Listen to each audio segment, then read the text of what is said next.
Cinta dalam diam. Cinta dalam diam adalah cinta orang-orang soleh.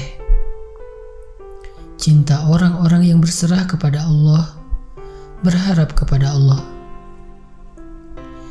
Cinta dalam diam adalah cinta yang diawali karena Allah, lalu ia sampai ke puncaknya bersama dengan ridho Allah.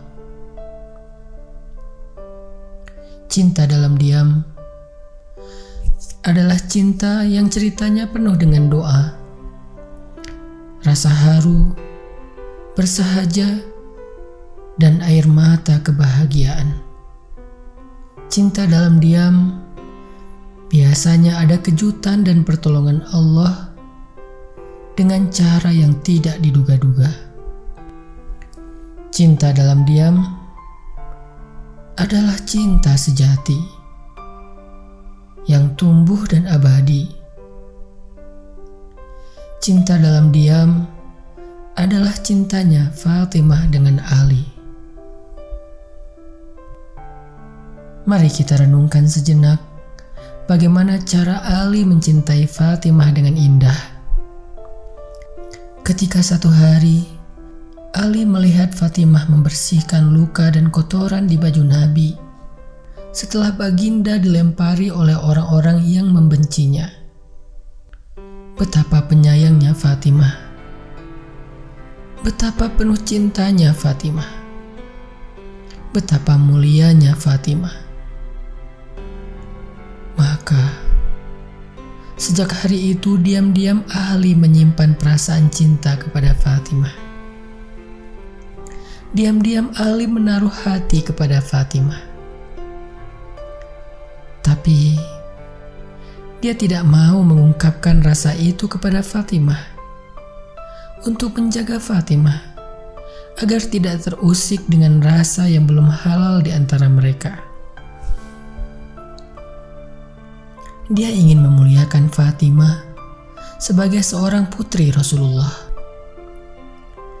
Ali tidak ingin merusak cinta yang suci dengan menjalin hubungan yang Allah tidak suka. Ali takut jika Allah mencabut rasa itu dari hatinya. Sehingga diam-diam Ali berusaha mengumpulkan mahar yang pantas untuk meminang putri Rasulullah.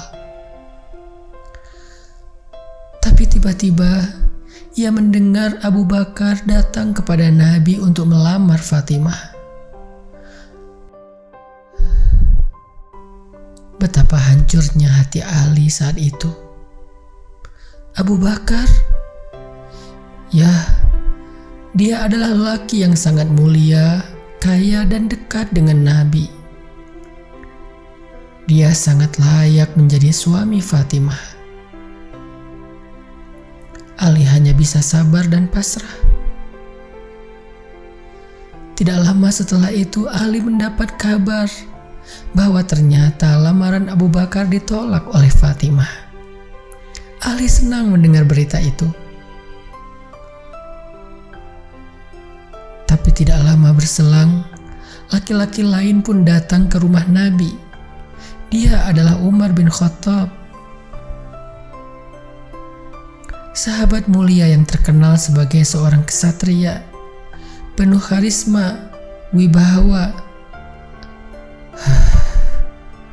Ali kembali ke atas sajadahnya menghadu kepada Allah. Lalu esok hari terdengar kabar bahwa lamaran Umar pun ditolak oleh Fatimah. Tiba-tiba Ali merasa bingung dan takut. Ia berpikir, jika orang seperti Abu Bakar dan Umar saja ditolak, lantas bagaimana dengan dirinya? Beberapa lama Ali diam dan tidak berani menampakkan diri di hadapan Rasulullah. Pernah juga beberapa kali ia membulatkan tekad untuk menemui Rasulullah dan menyampaikan keinginannya. Tapi saat berada di depan pintu Nabi, lagi-lagi Ali ketakutan dan kembali ke rumahnya tanpa hasil. Hingga suatu hari, Nabi memanggilnya ke rumah beliau. Datanglah Ali kepada Rasulullah malu-malu. Duduk di depan Nabi sambil membatin, "Perlukah aku sampaikan isi hati ini kepada Rasulullah?" Lama Nabi memandang wajah Ali yang pucat itu. Nabi tersenyum dan tiba-tiba bertanya, "Wahai Ali, aku tahu engkau memperhatikan Fatimah.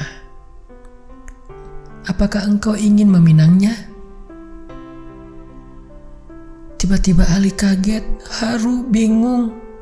Sambil menahan nafas, Ali menjawab, "Iya ya Rasulullah." Kemudian ia tertunduk pasrah, menunggu jawaban apapun dari mulut Nabi yang mulia. "Adakah mahar yang engkau miliki di rumahmu, wahai Ali?" tanya Nabi. Itu adalah jawaban bahwa Nabi menerima lamaran Ali. Ya Allah, betapa senangnya hati Ali saat itu. Meski kemudian dia kembali tersadar untuk menjawab pertanyaan Nabi tentang mahar. "Saya hanya punya sebilah pedang ya Rasulullah, baju zirah, dan seekor onta milik saya." Nabi kembali tersenyum. "Adapun pedang, simpanlah, karena engkau membutuhkannya untuk berjihad di jalan Allah. Sedangkan onta, engkau membutuhkannya untuk perjalanan mencari nafkah bagi keluargamu. Maka, jadikanlah baju zirahmu sebagai mahar untuk Fatimah." Seketika itu Ali merasa menjadi orang paling beruntung di dunia.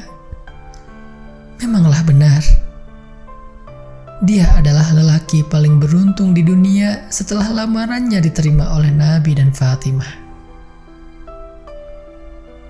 Itulah kisah cinta dalam diam. Cinta yang dijaga di bawah naungan ridha Allah.